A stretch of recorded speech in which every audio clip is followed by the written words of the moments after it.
In this section, we're going to talk about the mechanisms of cell membrane transport. Cell membrane is made by phospholipid bilayers. Within those layers, they are embedded with proteins, carbohydrates, and some cholesterol molecules. The structure of cell membrane allows the membrane to be soft as well as permeable. However, this permeability is selective. Only certain molecules can pass through the cell membrane freely. When the substances pass through the cell membrane, they will use either passive transport or active transport mechanisms. There are two factors affecting which substances will use. One is the concentration gradient. The other one is the polarity, charge, or size of the molecule. For molecules who use the passive transport, they do not require the facilitation of the energy. Molecules will move from high concentration area to low concentration area. The movement will be down the concentration gradients. There are three different types of passive transport mechanisms. They are diffusion, facilitated diffusion, and osmosis. First, let's look at the simple diffusion under passive transport. Simple diffusion is used by small nonpolar molecules. They can pass directly through the plasma membrane, such as oxygen, carbon dioxide. This type of passive transport is influenced or driven by the concentration gradient, mass of the molecule, temperature, and the density of the solvent. If the temperature is higher, the molecule will diffuse faster. If the concentration gradient is larger, the molecule will diffuse faster. If the molecule is smaller, the molecule will diffuse faster. The higher the solvent density is, the slower the diffusion of the molecule is. The second type of passive transport is called facilitated diffusion. This type of diffusion also follows the concentration gradient. Molecules will move from a high concentration area to low concentration area. However, the diffusion through the cell membrane requires a facilitation or help of a protein molecule. So the molecule will use the protein as a channel or gate to go into the cell. The large polar molecules will use this type of facilitated diffusion. The third type of passive transport is osmosis. Osmosis is the simple diffusion of water molecule. Water is a very special molecule, as we mentioned in the previous chapter.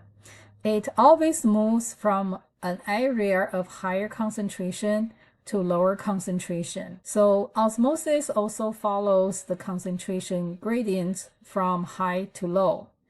In this system, the solute cannot pass through the selective permeable membrane. Only the water can. Quite often, we use tonicity to describe the amount of the solute in a solution. Hypotonic, hypertonic, isotonic are three terminologies that are used often to describe the concentration of the solute. Hypotonic means extracellular fluid has lower solute concentration than the cell. Hypertonic means extracellular fluid has a higher solute concentration than the cell. Isotonic means extracellular fluid and the cell have the equal osmolarity. So if the cell is in a hypertonic solution, the water from the cell will move from inside of cell to the outside. Then the cell will shrink. If the cell is in a hypotonic solution, the water from the outside will go into the cell, make the cell to be swelled, to become bigger. If you leave the cell in the hypotonic solution long enough, the cell can be burst. Isotonic solution talks about the water concentration in and outside of cells are equal, so the cell will be the same. Because the plant cell has a cell wall, the cell wall will maintain the shape of the cell. If you put a plant cell in a hypertonic solution, even though the shape of the cell doesn't change due to the cell wall, the water within the cell will still come out. Then the membrane will shrink and detached from the cell wall. In hypotonic solution, the plant cell will become bigger because the water will go into the cell. The cell will swell. If you put the cell into a hypotonic solution after a certain time, you weigh the cell, the weight of the cell will be heavier because more water goes into the cell. If the plant cell is in the isotonic solution, since the water concentration is the same in and outside the cell it remains the same. Active transport does not follow the concentration gradient. The molecules can move from low concentration area to high concentration area. This is opposite than passive transport. The active transport requires energy molecule ATP to provide energy for the molecule to cross the cell membrane. The example is the sodium-potassium pump.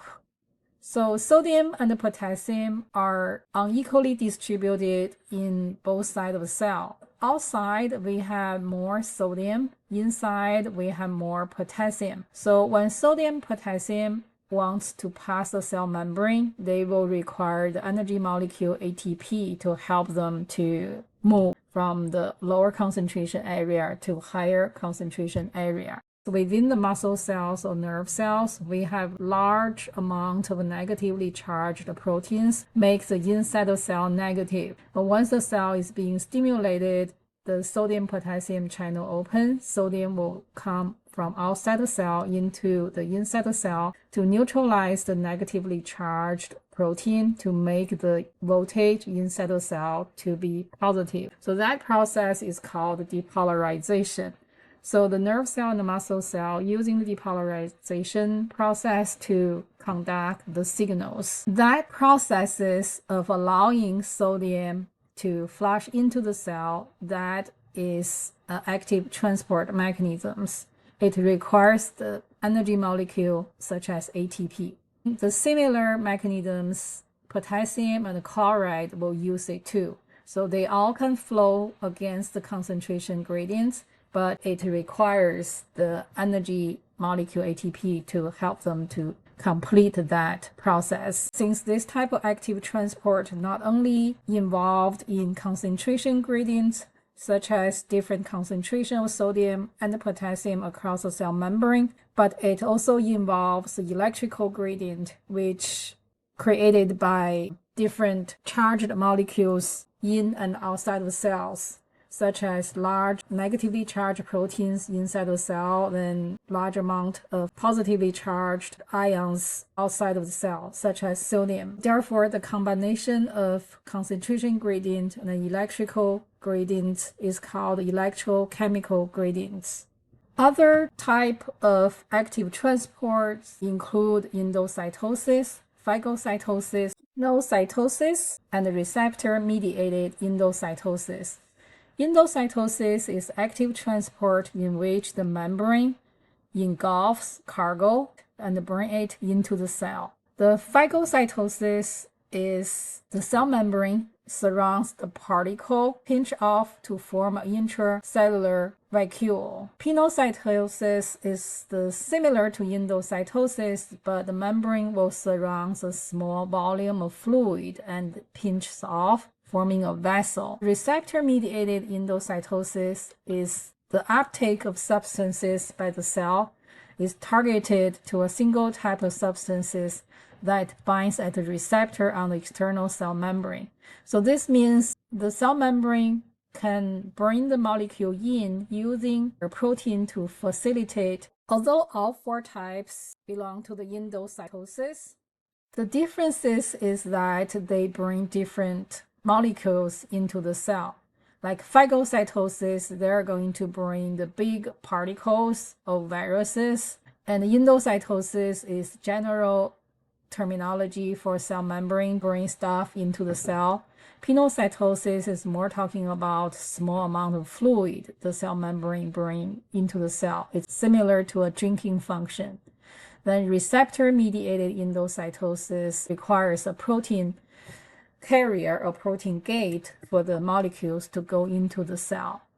The common features for all these 4 types of endocytosis is to require energy molecule ATP for them to complete the processes. Exocytosis is another type of active transport. Exocytosis is a vessel migrates to the cell membrane and then releases its contents to the outside of the cell. This process is like dumping a trash from inside the cell to the outside of the cell. In summary, we have 2 different types of mechanisms for the molecules to move across the cell membrane. One type is called passive transport. The other type is called active transport. Active transport requires energy molecule ATP. Then passive transport does not require energy to help with the process. The concentration gradient for passive transport is from high to low. For active transport is reverse, and against the gradient, the molecule will move from low concentration area to high concentration area. Passive transport has 3 different types: diffusion, osmosis, facilitated diffusion. Diffusion simply means the molecules will move from high concentration area to low concentration area. Osmosis belongs to the diffusion. It only talks about the water molecule. Facilitated diffusion is talking about, in general, some molecules will require the help or assistance from a protein. All these 3 belong to the passive transport.